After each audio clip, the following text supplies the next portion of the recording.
Welcome to Life Empowers with Melissa Oden. Where there is life, there is hope. Where there is life, there's a place for love to grow, and love emboldens and strengthens.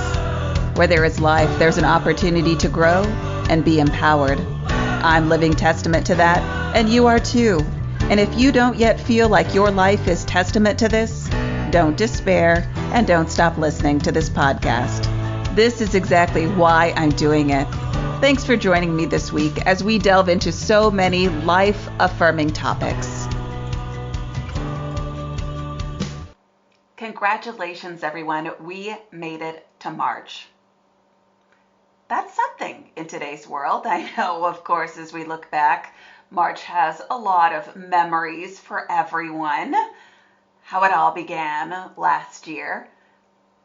So I want to take some time this month to, shift your focus, I guess we could say.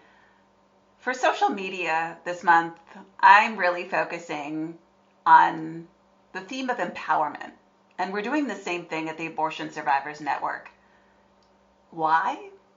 Well, there's lots of good reasons. I think it's always a good time to focus on what's truly empowering for women, but also International Women's Day occurs in the month of March. And so I think it's important to have this conversation about true empowerment, how life empowers, when the messaging we're going to hear in our culture tries to convince us of something very different.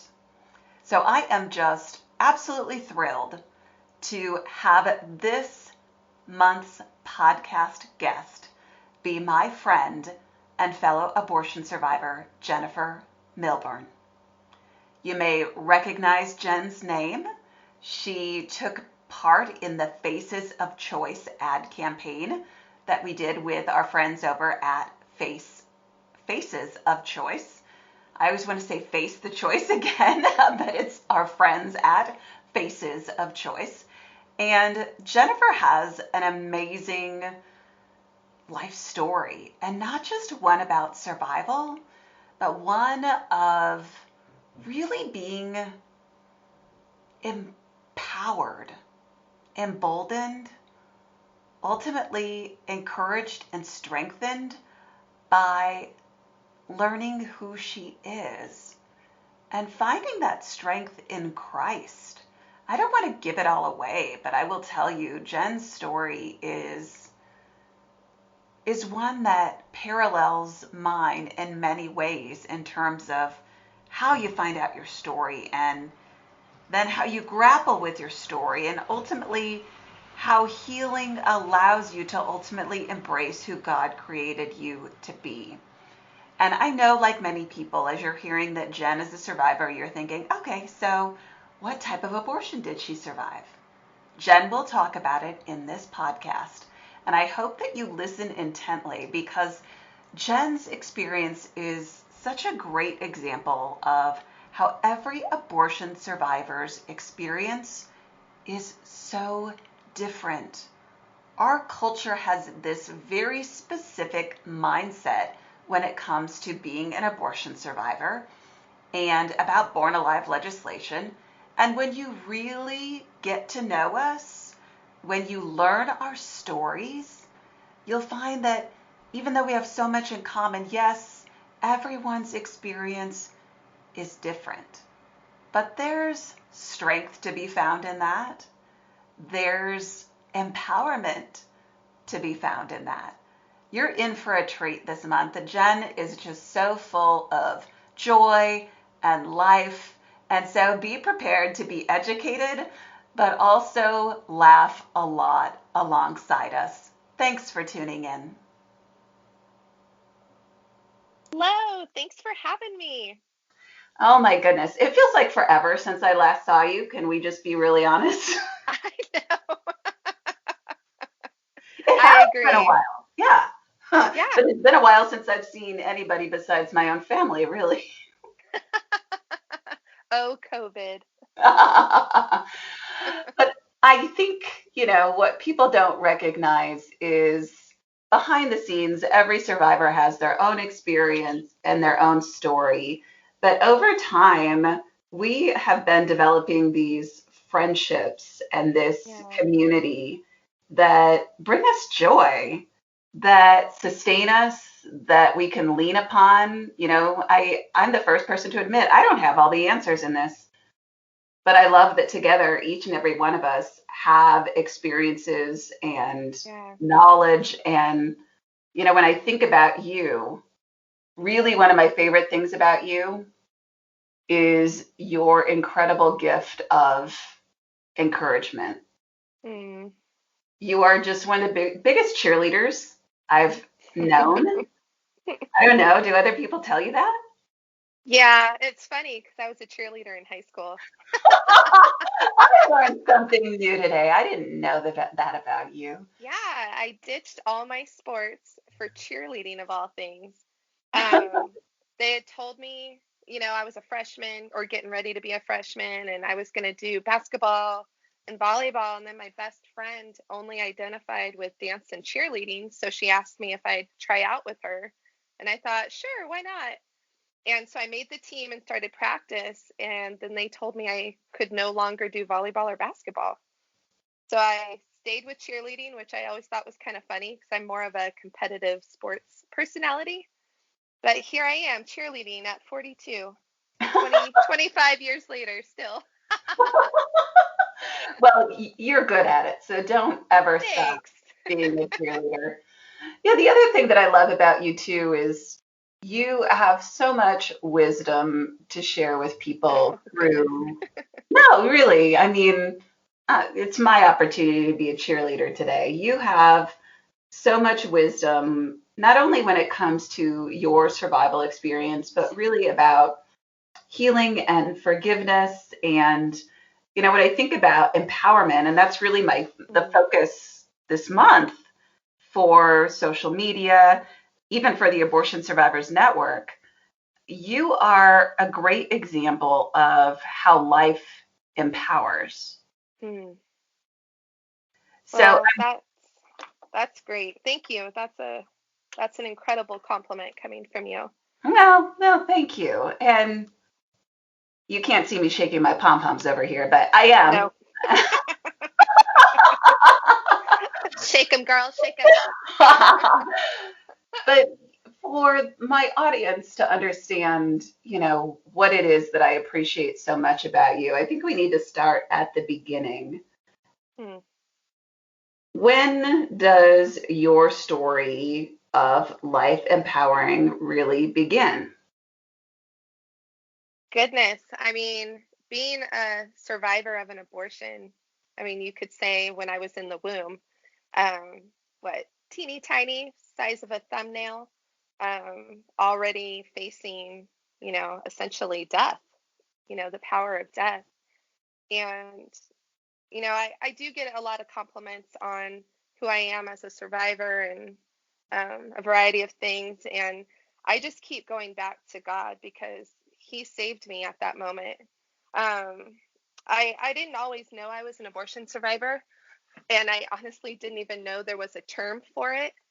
I just thought I was this girl that survived this weird, freaky instance that I didn't even know how to comprehend or put to words. But I found out when I was 19 years old. I was out shopping with my mom in the city, and uh, we used to go to McDonald's and get our Diet Cokes. And I challenged her to tell me something I never knew about myself. And because every kid, I was 19 at the time, and we all like hearing things about ourselves that we did when we were little or were funny. And looking back on it, it really reminded me of like how much I was loved or felt wanted, because that was something that was always so important to me. And she ended up telling me that my birth mom had showed up at her door in, I think, the spring of 78, and asked her to take her to the abortion clinic. My birth mom was a free spirit, and she slept around quite a bit. She was fun loving and had her own way of living life. And so my adopted mom was her sister, by the way. ended up taking her to the clinic. Before that, she begged her to, and asked her if she could, adopt me. But Carol, my birth mom, said no, it just would be too difficult. So she went in for the procedure, and they discovered that my head was larger than they were expecting, and they were unable to finish the abortion. But she was told that the embryonic sac had torn, so more than likely she would abort me or miscarry, naturally. And she was an alcoholic, and so she continued her lifestyle. And lo and behold, I was born in September of '78, and actually quite a big, healthy baby, if you can imagine. I always think that's such a miracle, the miracle of life. And her sister ended up adopting me. So I stayed within the family. And yeah, so my adopted mom, who I was in the car with while we were shopping, as she was telling me this, she told me a lot more simply. And I remember I was in her truck and I looked out the window and I just started I was 19. I started freaking out and just crying and going, what is happening here? I just wanted to hear a story about, I was like a cute, dorky kid that did whatever. And she looked at me and, everything was super awkward. And she told me to just stop crying and to just get over it. Be thankful I was alive. It was no big deal. It's fine. I'm here. And I was a good little girl. And I did. I stopped crying. I built the wall, pushed it all back there. And I didn't deal with it until I was in my 30s. In fact, I pretended that it didn't exist. And every once in a while, something would trigger that memory of my adoptive mom telling me. And I would, have a little anxiety attack. And then I'd get over it. I'd stop crying. I'd think of something else and not deal with the emotions. And, and it's funny because I completely identify with people who are astounded that a person can survive an abortion, because I'm astounded too. It never occurred to me to Google abortion survivor or to see if anyone else had survived one as well. I was pretty young when I found out, and I didn't know how to deal with it. And so I didn't. I just, it was a freak thing that happened to me. It kind of put me in a, like a selfish bubble in a sense, to where it was just this horrific, shameful thing that I didn't want anyone to ever know about, because they would judge me or think I was weird. And it was probably, let's see, I'm 42 now, so probably around 36. I was in a women's prayer group at my church, and we were all sharing things from our past. And my one of my pastors got up and she began to share how she was adopted. And I kind of took that as a moment, thinking, well, I'm a relatively, I'd been a Christian for about 15 or so years. And I thought, this would be a really good step for me to share that I'm adopted, because I had never really even talked about that out loud, aside from, with my husband. So I did. I raised my hand and talked about being adopted. And all of a sudden, it came out that I survived an abortion. I did not even plan on sharing that with this large group of women. And I was horrified. And I sat there and put my hands on my head and was like, Jennifer, what did you do? And what was the response, out of curiosity? Because I can see this playing in my mind. I love my church, thankfully. It was extremely awkward and quiet, and everyone was looking at me, because it's a big thing, and I don't believe any of these women were judging me in a bad way. It's shocking. It shocks you. Someone surviving an abortion, it's shocking, because everything we're told about abortion, the baby isn't a baby, right? It's a thing. It hasn't developed into anything. It's just tissue. But lo and behold, we are people. We're just very small people. And so I just sat there and I just put my head in my hands, started crying. And my pastor, God bless her, came over to me and just held me. And I just cried and cried. And I realized that was a moment, that was a defining moment in my life. And I needed help and I needed to figure this out because it wasn't going away. I kept trying to hide it. I realized it was affecting, my marriage, my relationships, even being a mother to my children. Because when you have a trauma you don't deal with, it does come out in ways you don't expect and you don't want to.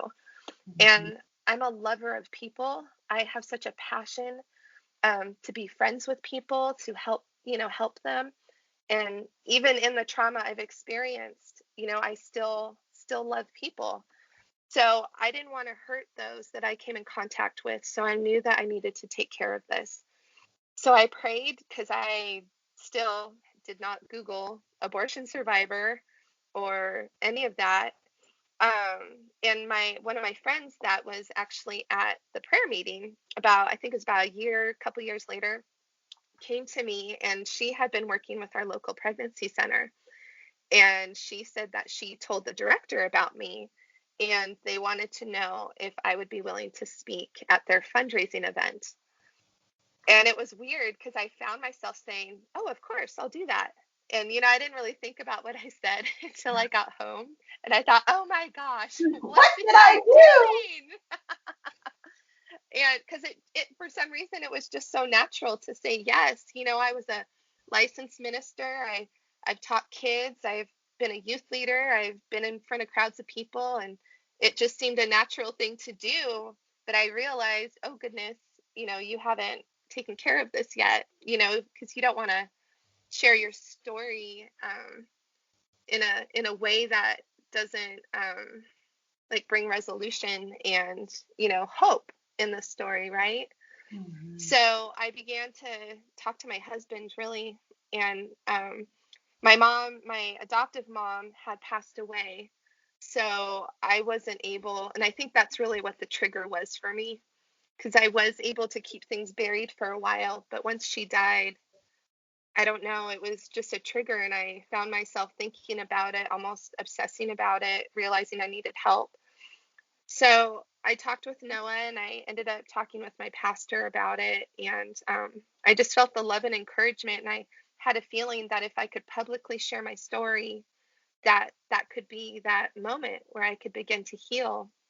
So I did. I wrote up my story and had a table of church family there to support me at this fundraising event. And I shared it publicly out loud, and I cried quite a bit. And I can relate yeah, to that. right. And but the applause afterwards, it wasn't that. Um, I think that's what like helped bring some healing, because I was accepted, and as a survivor, whether you're one or not, there's just this, it's almost like a spiritual unseen force that just kind of attaches itself to you, and you feel like you're constantly, wanting to feel accepted or wanted.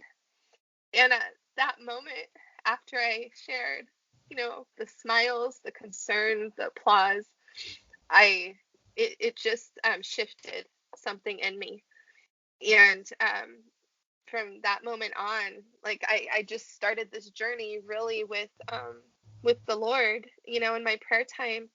And my friend Chris came to me a few years later and said that she had gone to hear you, Melissa, speak down in the valley. I'm in California, and she really hadn't known that there, was another survivor either. Like, there's So two of them. Oh my God. I know, she was telling me, and it was funny because I was actually at work and I was like taking out the trash or something, and I'm trying to go, but I'm on the clock trying to work.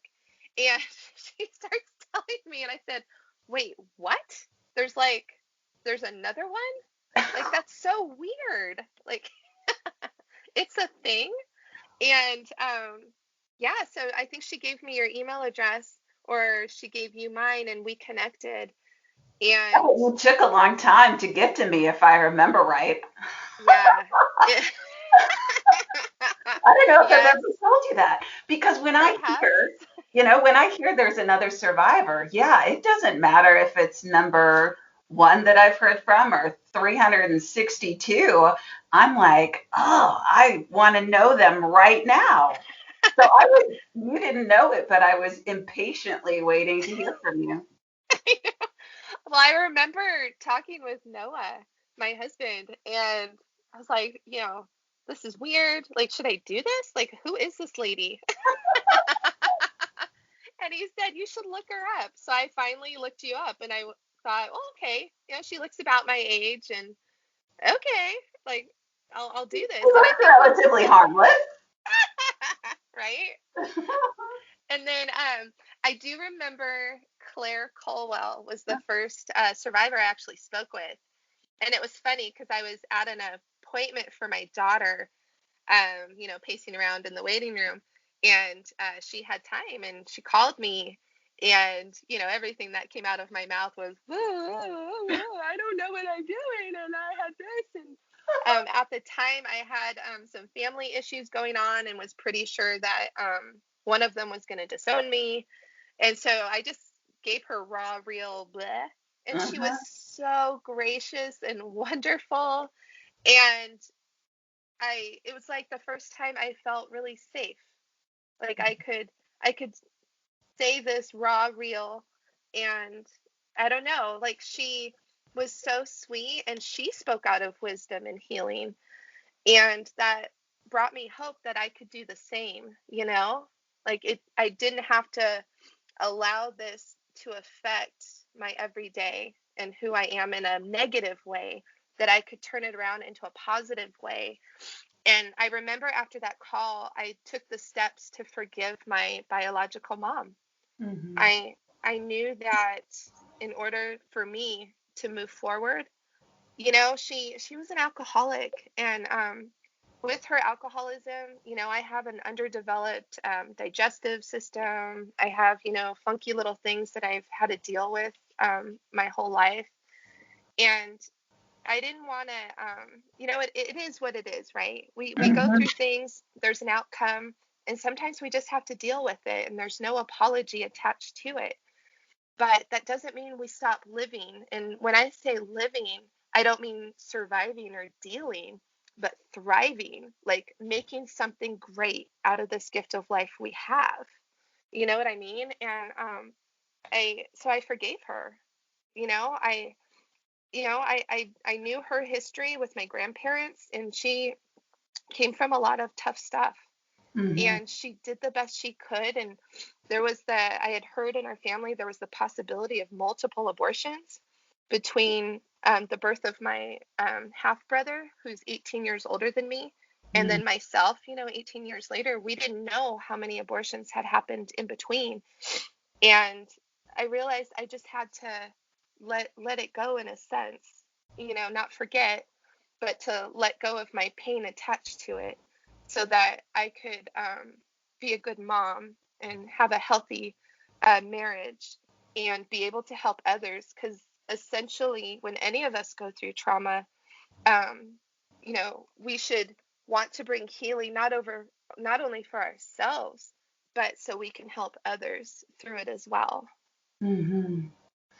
And it's so interesting. You and I have had this conversation a lot lately about just how deep so many of our wounds really are. And it doesn't mean we have to go Mm, out and share them all, bear them all to the world. But your point is so powerful, Jen, and I can relate to this so much of, when you first shared your story, you felt loved, you felt seen, you felt heard, you felt acknowledged. mm, And, the longer I do this work, the more I see we know that that's just a basic human need. We all want to be seen and mm, heard and loved and acknowledged. And for survivors, whether we're aware of it or not. And I think, as we get more involved in our survivor community, we realize so many people operate on this from such a subconscious level from very early on in their lives. We have that piece of us that is born into rejection. And so we are looking for ways to be seen and heard and acknowledged. And of course, it sets off this firestorm of looking for it in the wrong places. But on the flip side of it, it also helps us realize how our biological parents were led to be in the places that they were. Right. You Right. understand what led your birth mother to the place where she could have this unplanned pregnancy, seek an abortion, and then when the abortion failed, drink to cope with it, or because she was an alcoholic, whatever those reasons are. We can relate. Yeah, definitely. And, I had to do a lot of research to discover, what abortion I had survived. And it was a vacuum aspiration abortion where they use, essentially a mini vacuum to suck the baby out.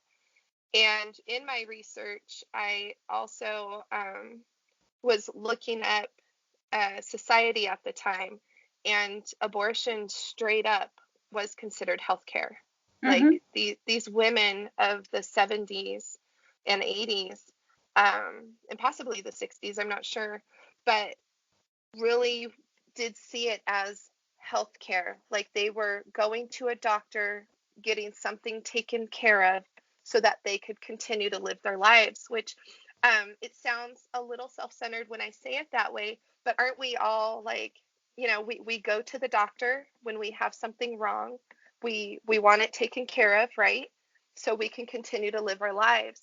And I really had to put myself in her position, and let alone you tag the alcoholism, and that's an illness in itself. Mm-hmm. And I really discovered that, and I speak for myself, that I really couldn't stay mad at her. That in fact I just felt a lot of pity for her, and that I was so sorry that she had lived a life where she thought that was her only way to deal. And I knew her well enough. She was my fun aunt. She bought me alcohol in high school. She would buy me the treats and snacks I wanted when I was little. And I knew her well enough to know that she didn't want to mess up another kid's life. Mm-hmm. And that's why she didn't want to keep me or raise me. And, there was a lot my half brother went through. And so I understood like her heart in that, and that was unspoken. That wasn't something she necessarily had to tell me, but you just got to figure Mm-hmm. where the what the times were like back then, and what women were dealing with. And I think that's such an interesting and important conversation for us to really take the lead on in many respects as survivors. I know that you and I have very similar hearts in the respect that, we don't believe that every survivor has to share their story. This is something where you have to feel called to it, and you have Hmm. to be healed to get to that point, and you have to be equipped. And of course, that's part of the work that we're doing through the Abortion Survivors Network is, getting people to that point that if they feel led to share their story, they are more whole and they are more equipped. But, I think we do take the lead, those of us that have been led to share our story publicly. We're led to have this conversation that says, you know what, that wasn't empowering to your birth mother to Right. to be told those lies by our culture and probably medical professionals. Right. You're just something to get rid of. You're just going to go in, you're going to have this procedure, and gosh, you're going to go on with your life. And I Yeah. think people get that, people misunderstand survivors or have historically, uh, Mm. that somehow this is an us versus them thing. Right. And when we push back against abortion as a choice and a right, and you've said some powerful statements about how you're not a disease, people will see those Yep. those statements, that's that's not a, you ridiculing your birth mother. It's standing up against the ideology that told her that that was a choice and a right, and you were something to get rid of. Right. Yeah. It's funny because, with my family, I did have a conversation with one of my family members, and they were very concerned that I was going to put my birth mom in a bad light. And I told them, I said, I forgive her. And, I love her and I have compassion for her. And she's actually, she passed away about, I think, 6 or 7 years ago. Um, so the timing of my sharing isn't hurting her right Mhm. now. And out of honor and respect for her and my family, for, you know, Abortion Survivors Network, for myself, I wouldn't want to be out there bad mouthing or, saying terrible things about, uh, you know, pro-choicers who, believe differently than me. I don't feel that that's respectful or the right way to handle anything. And, I still lost a few relationships over my choice to move out. But I mean, when you feel called to do something and that is part of your purpose in life, if you don't move forward in that, you will never find that peace, that satisfaction of um, being who you were born to be. Why did God save me in the womb? Well, I believe He saved me, and it was Him. He healed the sac, the embryonic sac.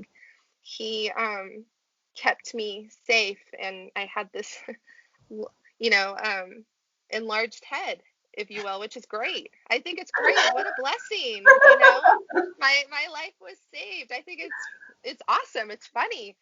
And but for what other purpose but to speak out and to help bring truth to a lie that has kept a lot of women, men, grandparents, uncles, aunts, so many siblings, people in a bondage.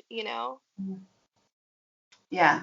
There's nothing empowering about what abortion has done to our lives, what abortion has done to our families, what Right, abortion has done to our culture. Hmm. right.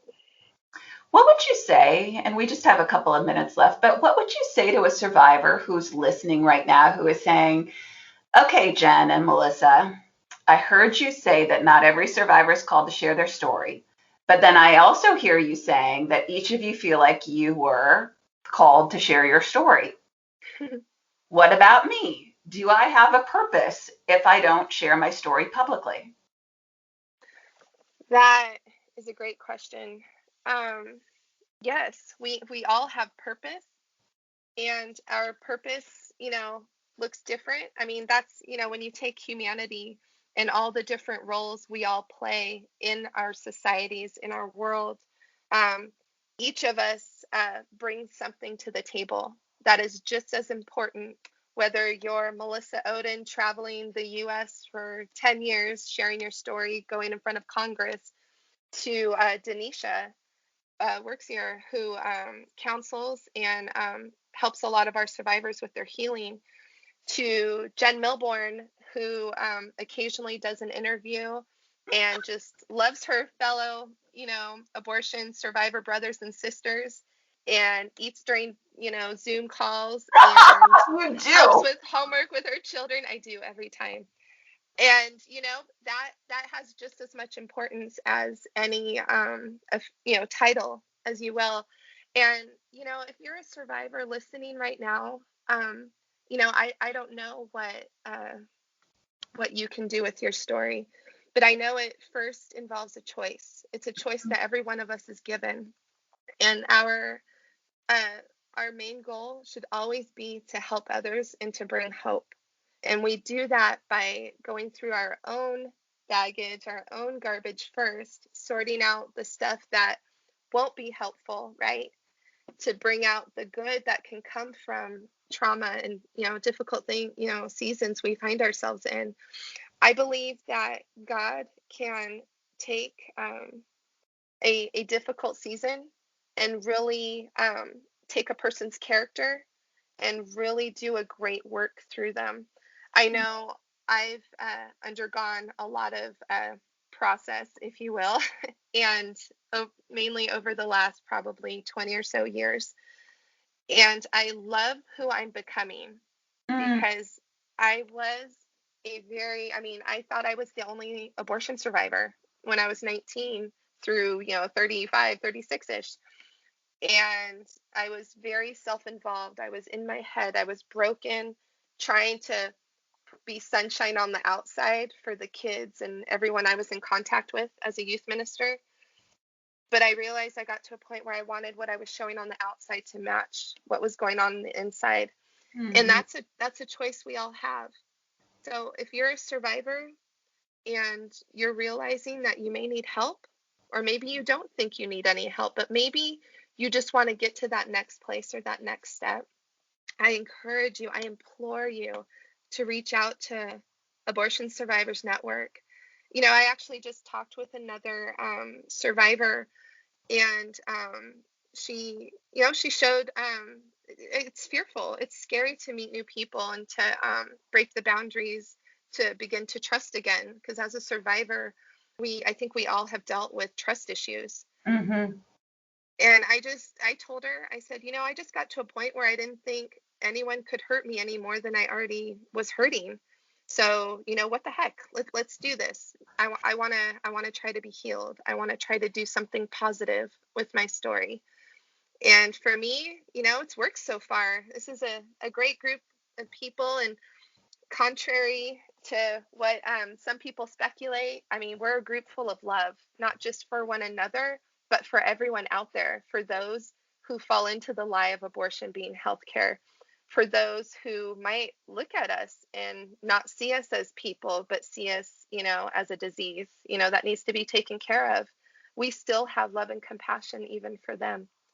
So, Absolutely. And I think that's an important lesson for anybody who's listening in, whether there's survivor or not. yes. All of us go through these seasons of life that are deeply painful and, wanting more, knowing that God has more planned for us than what we're allowing to have happen in our lives. And just like you said, Jen, it's always a choice. And I Mm-hmm. think we can be paralyzed by our past. We can be paralyzed by fear and rejection.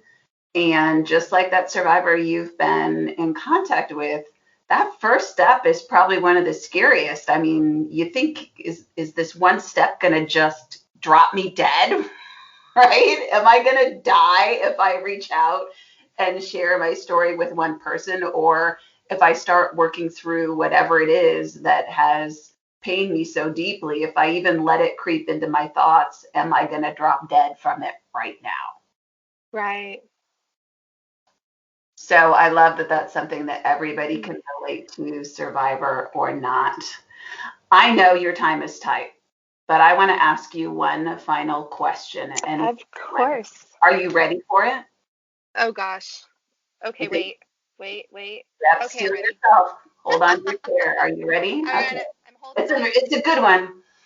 I always like to ask my guests one final question, and that is this. What would you say to someone if they told you that abortion empowers women? Oh gosh. Yeah, start Ah, slow, right?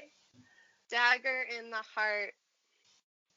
What would I say? I would say that death never empowers anyone. Mm, mm-hmm. I think that in itself is a lie. I mean, we take war, we take murders on the street, we take, burglary, all of it. I think it's a brief fleeting moment that empowers you, makes you feel a feeling Mm. that can overpower the other complicated, messy feelings you may have. But it's only a fleeting moment that you'll feel that empowerment, and then you're left with death, essentially. You can find Jennifer on Facebook at Jennifer Milbourn, Milbourn. So Jennifer Milbourn, vacuum aspiration abortion survivor. You can also read more of Jen's story on our blog this month at the Abortion Survivors Network. So that's abortionsurvivors.org. And be sure to follow us on Instagram, Facebook, Twitter, because we'll be sharing more of Jen's stories, interviews, campaigns that she's taken part in throughout the month, as well as, of course, sharing our regular content that we hope encourages you, empowers you, and equips you to talk about the unborn, failed abortions, and the lives of abortion survivors. Together, we do help, we provide hope, and we humanize survivors and the unborn together. You, our listeners, and survivors here at the Abortion Survivors Network and our families. So be sure to follow us at Facebook, Instagram, Twitter. Our handle is always at the_abortion_survivors_network. I know we needed to be difficult. It is what it is, folks. But you can follow us, find that handle, and keep using it. Thanks for tuning in to this month's podcast episode of Life Empowers, and I hope that you found inspiration and joy from my conversation with my friend Jennifer Milbourn. Thanks for joining me this week on Life Empowers. I hope you found our time together to be life-affirming, hope-building, encouraging, informative. And remember, the next time someone states that abortion is empowering, you know better. Life empowers. See you again next week.